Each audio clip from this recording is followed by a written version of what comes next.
অচিৰেই জৰুৰীকালীন অৱস্থাত মৰাণৰ ৰাজপথত অৱতৰণ কৰিব পাৰিব যুদ্ধ বিমান।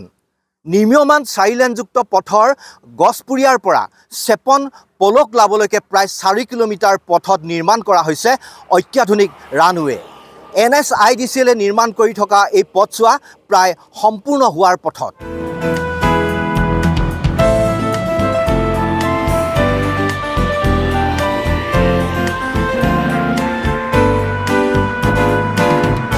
ভাৰতীয় বায়ুসেনা বাহিনীৰ বিমানৰ জৰুৰীকালীন অৱতৰণৰ বাবে উত্তৰ পূৰ্বাঞ্চলৰ প্ৰথমটো ইমাৰ্জেঞ্চি লেণ্ডিং ফেচিলিটি ৰাষ্ট্ৰীয় ঘাইপথত ইতিমধ্যে নিৰ্মাণ কৰা হৈছে অসমৰ মৰাণত।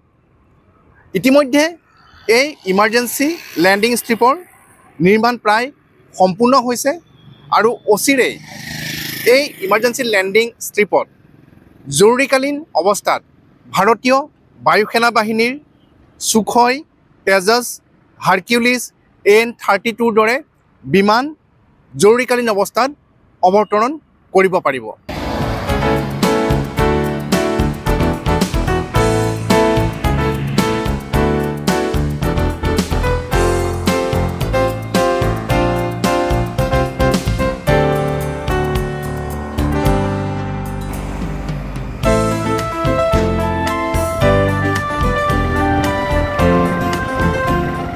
ইতিমধ্যে আমাৰ যিটো 4 লাইন মৰাণ পলো ক্লাবৰ ভায়া হৈ ডিব্ৰুগড় গৈছে, তাতে যুদ্ধ বিমান অৱতৰণ কৰিবৰ কাৰণে এটা বিশেষ ব্যৱস্থা ৰখা হৈছে। মাননীয় মুখ্যমন্ত্ৰী মহোদয়ে এই কথাটো খুব কেয়াৰফুলি যাতে আমি তাত ৰাস্তাটোত ক্ল'জ কৰি যুদ্ধৰ বিমানে হওক বা ইমাৰ্জেঞ্চি হেলিপেড ব্যৱহাৰ কৰিব পৰা এটা ব্যৱস্থা প্ৰায় কমপ্লিট হৈ গৈছে। এইটোৱে আমাৰ বিভিন্ন আমাক ক'ৰবাত প্ৰধানমন্ত্ৰী হওক বা বিভিন্ন ধৰণৰ বিমান ইয়াতে অৱতৰণ কৰিব পৰা এটা ব্যৱস্থা কৰি দিছে। এইটোৱে মই ভাবিছোঁ উজনি অসমৰ বিশেষকৈ ডিব্ৰুগড়, চৰাইদেউ, শিৱসাগৰ জিলাৰ কাৰণে এইটো এটা অতি আমাৰ খুব ভাল খবৰ। আৰু 50খন কোম্পানী ইতিমধ্যে কাম প্ৰায় 99% কমপ্লিট হৈছে। আমি নিজেও ভিজিট দিছোঁ, মুখ্যমন্ত্ৰীও যোৱা কেইদিনমানৰ ৰিভিউ মিটিঙত কথাখিনি ক্লিয়াৰলি তেওঁ স্পীচত কথাখিনি কৈছে।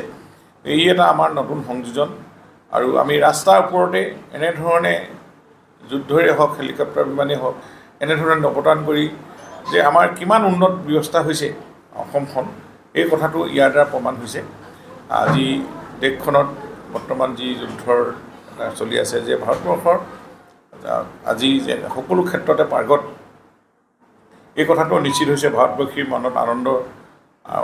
আমাৰ প্ৰধানমন্ত্ৰী নৰেন্দ্ৰ মোদী ডাঙৰীয়াৰ নেতৃত্বত যেনেধৰণে শত্ৰু পক্ষক যেনেধৰণে আক্ৰমণ কৌশল অটল বিহাৰী বাজপেয়ীৰ দিনৰ পৰা বৰ্তমানলৈকে এইখিনিত আজি গোটেই বিশ্বই স্বীকাৰ কৰিবলৈ বাধ্য হৈছে।